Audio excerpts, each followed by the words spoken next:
Now I saw Batman vs. Superman Dawn of Justice the weekend it came out. However, I had a lot of mixed feelings with the film and I just really had to think about it before I did a review. And now having seen it twice, I can definitely say I don't feel it's a bad movie. I definitely like it. It does have its flaws, but I definitely like it better the second time I saw it.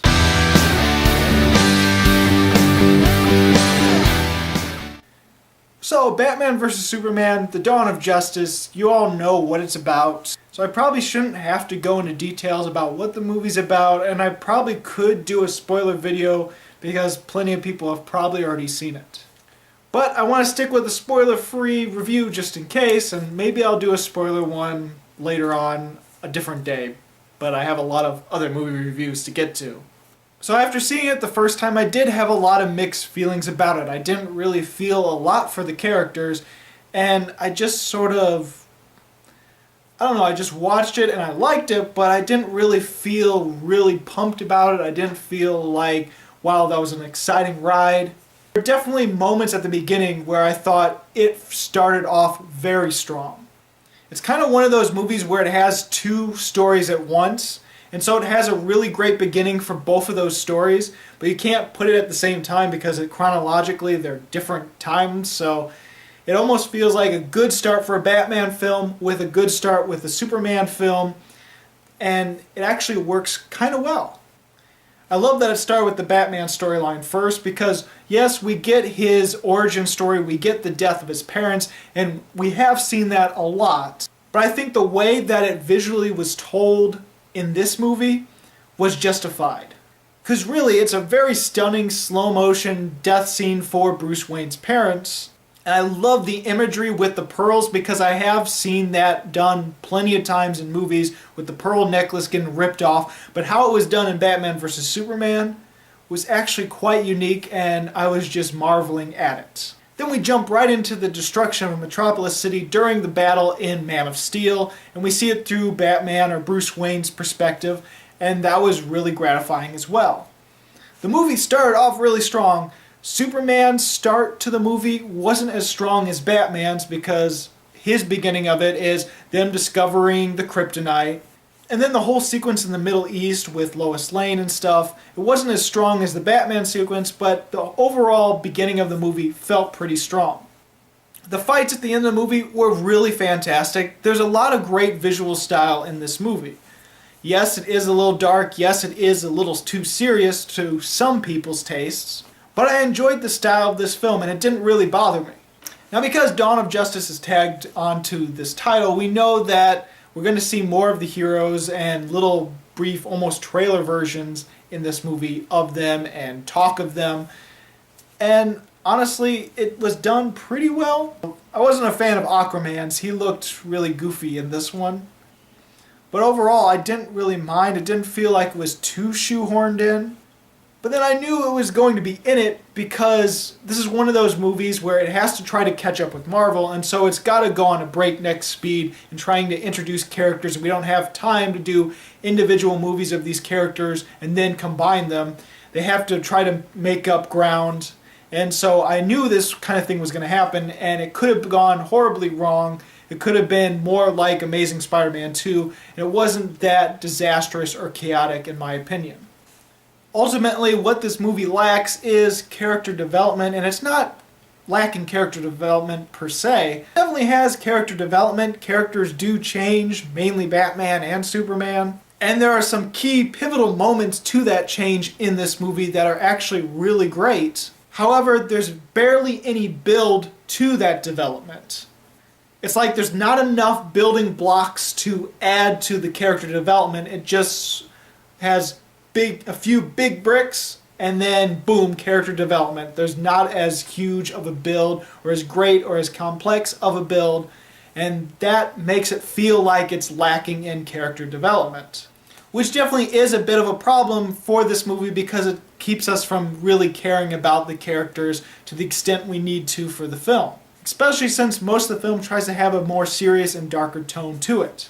That's not to say the whole movie was all that dark. It was trying to mix Superman with Batman. Such as there's going to be some lighthearted moments, some very patriotic moments, moments that are examples of Superman films, whilst trying to mix the dark and grittiness of previous Batman films. And honestly, I thought they meshed pretty well. There is a few laugh out loud moments that I found. I do love that it kept the religious symbolisms of Superman from Man of Steel in this one as well, and actually done in a more subtle way. I think one of the blends of trying to mix dark insanity with some of the light-hearted comedy is Jesse Eisenberg. Jesse Eisenberg as Lex Luthor, or Lex Jr. in this movie, because he's not technically Lex Luthor. But that doesn't make him any less disappointing, because ultimately he is our Lex Luthor of this world, of this franchise. So he's the closest thing we'll get, and he is disappointing as a Lex Luthor type.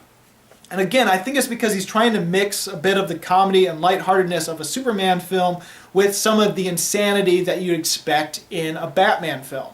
And so, in a way, he works more as a Batman villain, somehow, than a Superman one. In fact, all I can think about when I was watching Jesse Eisenberg is thinking, you know what?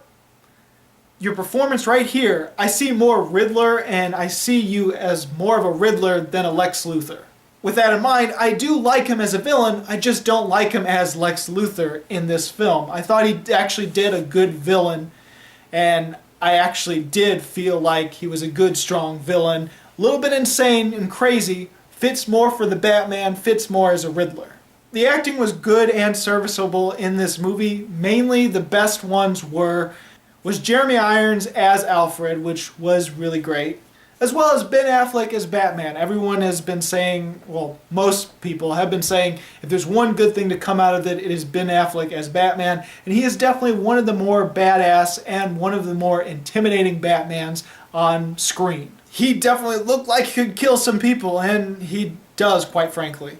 Now that's something that didn't bother me that much. I know a lot of people were bothered by him killing people, and yes, it is a big moral thing that a lot of the Arkham games really did develop.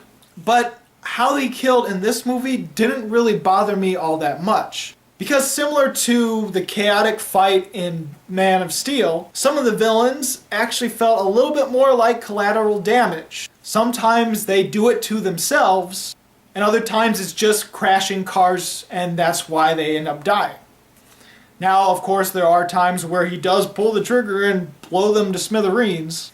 And there is that whole apocalyptic sequence, that dream sequence, which ultimately I didn't mind because I could see him eventually turning into something like that if that were to happen. And so I definitely understand the killing towards the end, because he goes all out, because he wants to do everything in his power to save this one woman who he visualizes as him saving his own dead mother. And so ultimately I wasn't bothered by the killing that Batman does, but I can definitely see why other people would take offense. The majority of the film that I liked was the first 30 or 40 minutes of it and the last 40 or so minutes of it.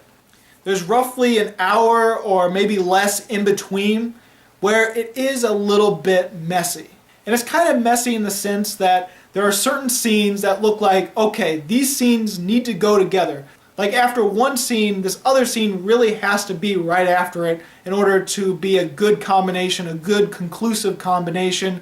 But unfortunately, sometimes there are other scenes between these, and it looks like a bit of a mess because these two feel like they're within the same scene, or only a small passage of time has gone by. It's really hard to explain, but I feel that there's certain scenes within this movie that really need to go together, and they really don't. And sometimes they're so far apart that you almost forget, oh yeah, that's what happens. Why wasn't this next? Is there scenes in this movie I loved? Yes. Is there scenes in this movie I didn't like?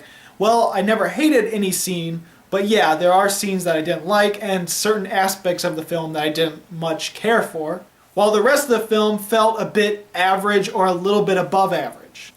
And so this movie is really hard to rate because there are aspects of the film that I really love, aspects that are just sort of and other aspects that are just sort of average. There's one scene I really hate, the Jolly Rancher scene with Jesse Eisenberg. That was completely unnecessary and really weird.